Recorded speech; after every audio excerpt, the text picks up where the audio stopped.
with Israel.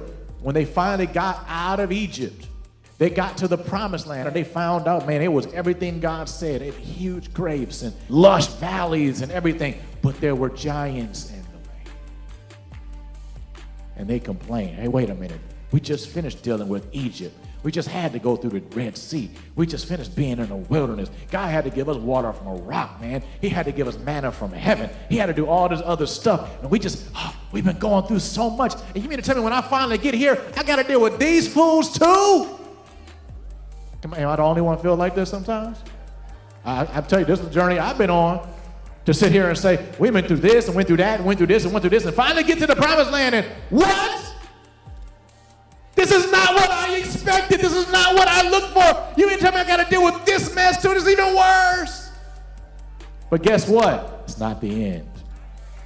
Don't put a period where God has put a comma. Now is the time of your greatest victories. Now is the time when you will shout and the walls of Jericho will fall down flat. Now is the time when you'll lift your arms and the enemy will be destroyed. Now is the time when you will speak to the sun and it will stop moving because God's got your back. Your greatest days are right in front of you. They're right there. And you don't dare give up and back off. Follow the plan God has for you right to the end, and you will live the future that you long for.